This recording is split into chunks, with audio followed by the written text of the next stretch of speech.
గత మూడు రోజులుగా రాష్ట్రంలో జరుగుతున్న పరిణామాలపైన అధికారంలో ఉన్న తెలుగుదేశం పార్టీ ఎన్డీఏ పార్టీ వాళ్ళు చేస్తున్న దుశ్చర్యలపైన దుర్మార్గమైన కార్యక్రమాలపైన అందుబాటులో ఉన్న పెద్దలందరం కూడా మా పార్టీ ఆఫీస్లో కూర్చొని చర్చించుకోవడం జరిగింది.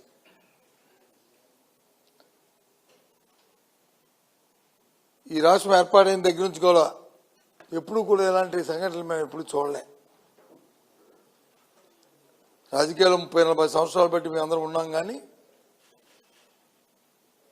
చట్టాన్ని చేతితో తీసుకుని రాజ్యాంగాన్ని తొంగలో తొక్కుతూ పోలీసు వ్యవస్థను అడ్డుపెట్టుకుని ఇలాంటి చర్యల్ని ఇప్పుడు చూడలేదు. దీన్ని తీవ్రంగా ఖండిస్తూ వీటిపై కార్యాచరణ చేయాలని అటు న్యాయపరంగా దాంతోపాటు జాతీయ స్థాయిలో కూడా ఈ అంశాన్ని తీసుకెళ్లాలనేది మీ అందరం కూడా ఇవాళ చర్చించినప్పుడు పెద్దలు సూచనలు రేపటి రోజున పార్టీ అధ్యక్షులతో జగన్మోహన్ రెడ్డి గారితో మాట్లాడి కార్యాచరణ ప్రకటిస్తాం. అసలు అర్థమవుతున్న విషయం ఏంటంటే, ఏ రాష్ట్రమైనా ప్రభుత్వం అధికారంలో ఉన్న ప్రభుత్వం వచ్చి సజావుగా పరిపాలన సాగాలి అని కోరుకుంటుంది. కానీ ఈ చంద్రబాబు నాయుడు గారి ప్రభుత్వం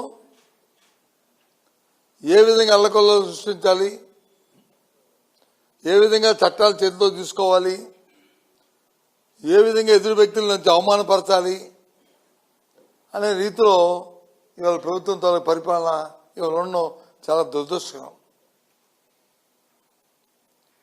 చూసాం మనం సభ్యత మొత్తం అందరూ రాష్ట్ర ప్రజలందరూ చూశారు, దేశ ప్రజలందరూ చూశారు.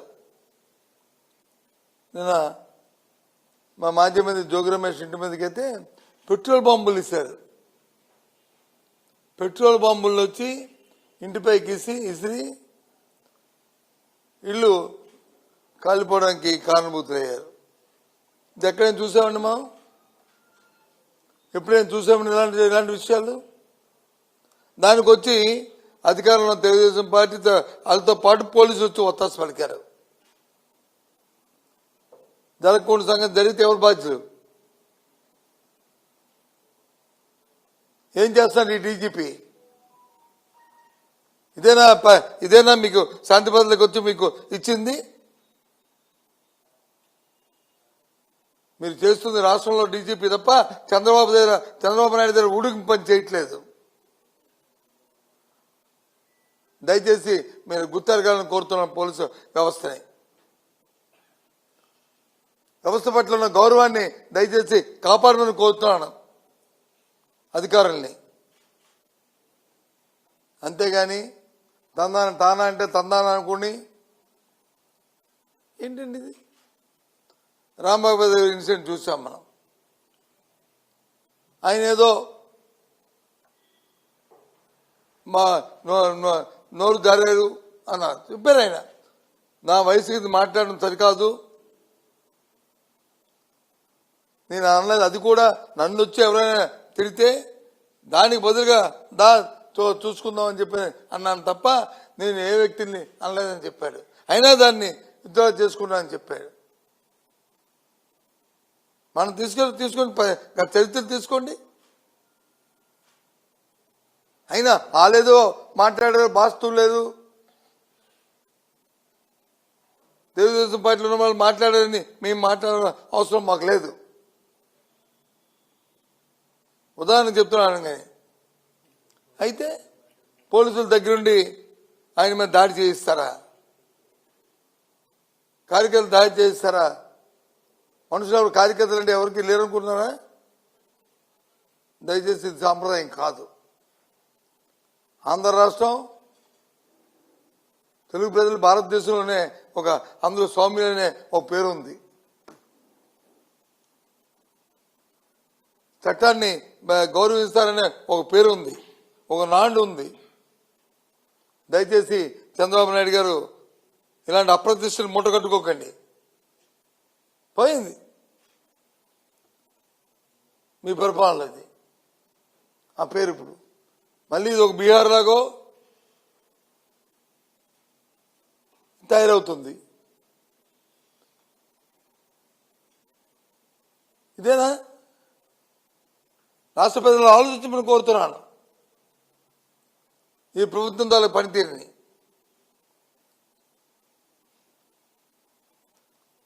ఏదైనా ఒక సమస్య వస్తే, ఒక ఇష్యూ వస్తే దాన్ని ఏ విధంగా డైవర్ట్ చేయాలి, ఏ విధంగా మార్పు చేయాలి అని ఏది నచ్చితే చేతికొచ్చిన పని నోటుకొచ్చిన పని చేసి ప్రజా జీవితానికి నష్టం వచ్చేటట్లు, ప్రజా జీవితాన్ని ఇబ్బంది పడేటట్లు కార్యక్రమాలు చేయడం అనేది పరిపాలిస్తున్న ముఖ్యమంత్రికి తగదు.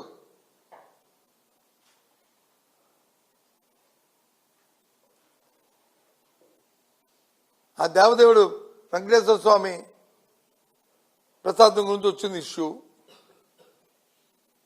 మీరే చెప్పారు కదా, నేనే శ్యామలరావు ఆఫీసర్ని వేశాను ఎన్డీపీ రిపోర్ట్ మీద తెప్పించామని. ఎన్డీపీ రిపోర్ట్లు చెప్పింది కదా, సిబిఐ చెప్పింది కదా. చెప్పిన తర్వాత మరి మీరు వేసిన సిబిఐ, సుప్రీంకోర్టు, మీరు వేసిన సిట్టు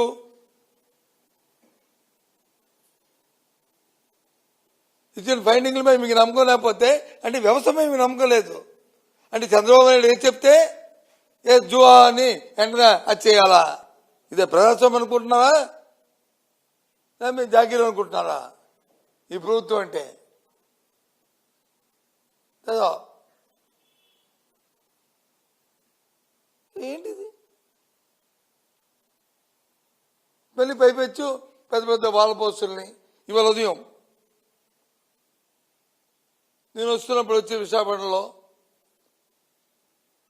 ఎంతో శాంతియుతంగా ఉన్న మా ఉత్తరాంధ్ర ప్రాంతంలో మళ్ళీ అక్కడ వాల్ పోస్టు. ఏం చంద్రబాబు ఏం చేద్దాం అనుకుంటారు మీరు? రాష్ట్రాన్ని రావణకాశ చేద్దామనే మీ ఉద్దేశం?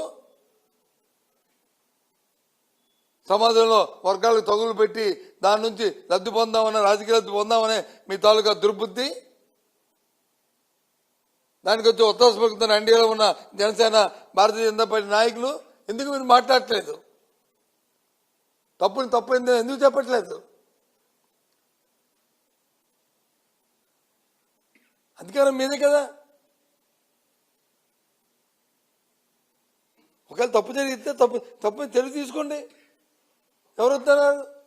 న్యాయస్థానాలు ఉన్నాయి కదా, మీకు అలవాటే కదా. లేని కేసుల్ని లేనివి ఉన్నవి ఆపాదిస్తూ పెట్టి మేము హింసించడమైంది. చేయండి, న్యాయస్థానంలో తెలుసుకుంటాం. అంతేకాని ఏంటిది? మంచి అంబటి రాంబాబు గారు ఎప్పుడు మాట్లాడుతుంటారు, ఎప్పుడు అసభ్యంగా మాట్లాడలేదే, ఎప్పుడు లైన్ తప్పి మాట్లాడలేదే. ఆయన్ని అక్కడున్న ఎదురున్న వ్యక్తులు వచ్చి ఆయన తిరిగితే, ఆయన దుర్భాషలాడితే ఆయనే మానవుడే కదా, ఆయన దాన్ని రియాక్ట్ అయ్యాడు. దాన్ని మళ్ళీ ఇంటికి వచ్చి పశ్చాత్తాపంగా దాన్ని అనకూడదు అని చెప్పి విత్డ్రా అయ్యాడు. 4-5 గంటలు ఏం రాత్రి 10:30 చేసిన పని నువ్వు సాయంత్రం 7 గంటలకు ఎందుకు చేయలేదు? ఒకరోజులో ఏమైనా జరగకూడదు జరిగి ఏమైనా ఇబ్బంది పడితే తిరిగి పైకి వచ్చి ఆ కేంద్ర మంత్రి అంటాడు చూస్తారు తడాక. ఏంటి చూస్తారు తడాక? ఇది ప్రజాస్వామ్య దేశం. ఇది నువ్వేదో నిన్న కాక మన అమెరికా నుంచి వచ్చుంటావు. నీకు డెమోక్రసీ గురించి కానీ చట్టాల గురించి కానీ తెలియకపోతే తెలుసుకో. భగవంతుడు నీకు అవకాశం ఇచ్చాడు, నీ ముఖ్యమంత్రి నీకు అవకాశం ఇచ్చాడు, కేంద్ర మంత్రిగా చేశాడు. అంతేగాని పౌరుషం మాటలు పనికిరావు. ఆ మాట ఉట్టిపోవు. ఒక నోట్లో స్వల్ప మాట్లాడితే, ఒక పౌరుషం మాట్లాడితే ఆ మాట తాలూకా ప్రతిఫలం అనుభవిస్తారు. ఏం తెలియజేస్తారు? అర్థం అవట్లే. ఈ రాష్ట్రంలో ఎప్పుడు చూడలే ఈ తెలుగు రాష్ట్రాల్లో ఇలాంటి పరిణామాలు. అందులో మా ఆంధ్ర రాష్ట్రంలో అయితే ఇంకా జాగ్రత్తగా ఇంకా ఉంటాం. ఎందుకోసం ఇది? దేనికోసం? చేతనైతే మంచి పిల్లల్ని, చేతనైతే మంచి గవర్నెన్స్ ఇయ్యు, ప్రజలతో సభాష్ అనిపించుకో. చేత కాదు కానీ రైతులకు వచ్చి కనీసం ఎరువులు ఇవ్వలేని పరిస్థితి, దిక్కుమల పరిస్థితి ఉంది వాళ్ళ రాష్ట్రం. ఆడవాళ్ళకి వచ్చి డోక్రా మహిళలకు వచ్చి 0 వడ్డీ ఇవ్వలేని దౌర్భాగ్య పరిస్థితి ఉంది రాష్ట్రం. సంపద సృష్టి అని చెప్పి నీ కుటుంబ సభ్యులకు వచ్చి వైజాగ్లో 5,000 కోట్ల రూపాయల్ని మరి భూములు వచ్చి దాదాపు చేయడానికి గీతంలో చంద్రబాబు నాయుడు గారు ప్రయత్నం చేయట్లేదా? ఇది వాస్తవం కాదా? ఇది అబద్ధమా? చెప్పండి. ఇదేనా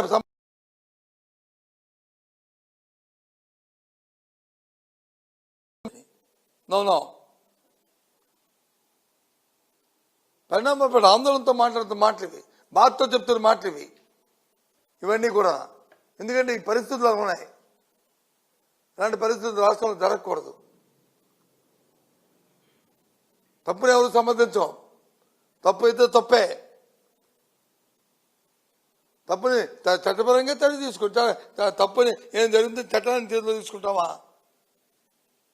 ఇలా పోతే ఎక్కడికి వెళ్ళిపోతుంది రాష్ట్రం? ఏం చేద్దాం అనుకుంటాను మీ ఉద్దేశంలో? టాటా తప్పులకి వచ్చి కుందరు బెదిరితే బెదరదు చేయడం కానీ వైసీపీ పార్టీ బెదరదు. చూస్తున్నాడు ప్రజలందరూ కూడా వాస్తవాలు ఏంటో అందరూ కూడా దాన్ని పరిశీలిస్తున్నారు. కాలమే చెప్తారు దీనికి మీకు సమాధానం. పెట్రోల్ బాంబులు ఇస్తారంటండి. పెట్రోల్ బాంబులతో మరి జోగి రమేష్ గారి ఇంటి మీదకి వచ్చి ఇసిరి ఏం చేద్దాం? ఇంట్లో ఉన్న వాళ్ళందరినీ మీరు అంటే సత్యదాన్ని ఇంట్లో పెట్టి చంపేద్దాం అనుకుంటున్నారా?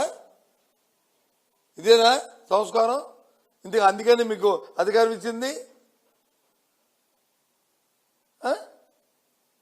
రామారావు గారి ఇంట్లో ఆడవాళ్ళ ఫ్యామిలీ కూతుర్లు ఆ భార్య అందరూ ఉంటే ఇంటి బయట వచ్చి 100 మంది వచ్చి వెళ్ళి వాళ్ళని వచ్చి చేద్దామని ఏంటిది? పోలీసు ఏం చేస్తుంది? ఆ 3 సోమాలు ఎందుకున్నాయి మీదేమీద మీ భుజం మీద? దేనికోసం? దయచేసి ఆలోచండి. రాజకీయ నాయకులు నేనేం చెప్తాం మేము, అవసరాలకు ఏదైనా మాట్లాడతాం మేము. కానీ ఉద్యోగాలు మీ ధర్మం మీకుంది. ధర్మం కాపాడని ప్రయత్నం చేస్తే ఒక మంచి పోలీసు వ్యవస్థని అనే పేరు ఉంటుంది. ఈ రాష్ట్రంలో ఉన్న పోలీసు వ్యవస్థ పేరు దయచేసి ఆ వ్యవస్థ పేరుని చెడగొట్టారు. ఇక్కడి నుంచేనే మీరు చట్టానికి అనుగుణంగా రాజ్యాంగ బద్దులుగా కార్యక్రమాలు చేయండి. ఈ జరిగిన సంఘటన పట్ల అటు చట్టపరంగా ఇటు జాతీయ స్థాయిలోనూ దీన్ని ఉద్యమం చేయాలని నిశ్చయించాం. రేపు మా అధ్యక్షుడితో మాట్లాడిన తర్వాత ఈ కార్యక్రమాన్ని మిమ్మల్ని ప్రకటిస్తాం.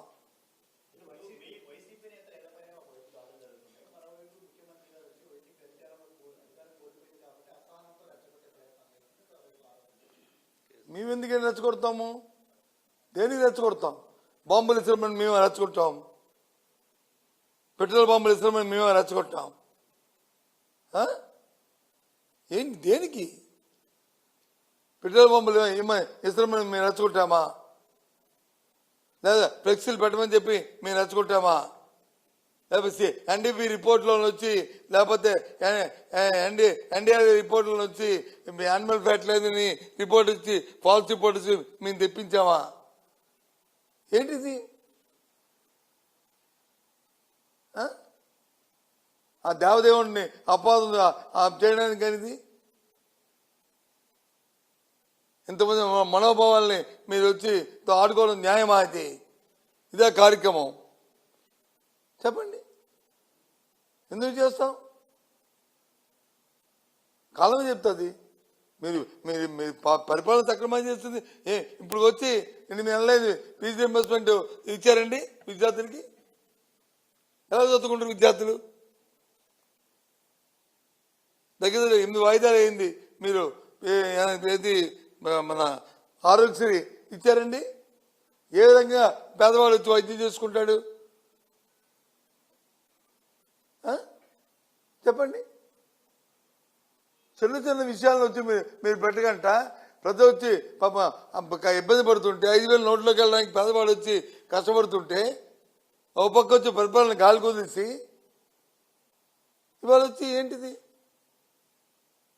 భగవంతుడితో నుంచి సెంటిమెంట్ తాడుకుని అందరం కూడా వెళ్ళి తెల ఉదయం ఇస్తే దేవుడికి దండం పెట్టుకుని వెంకటరామూర్తి గారిని ఒక దేవదైవంగా మన ఎలవేల్పుగా కోరుకుంటున్న వారి మీద అపచారం తీసుకొచ్చి తిరిగి పైపించి అంటారు దేవుడే చూస్తాడు ఎస్ చంద్రబాబు నాయుడు చెప్పిన మాట కట్టుబడి ఉన్నాం తప్పు చేసిన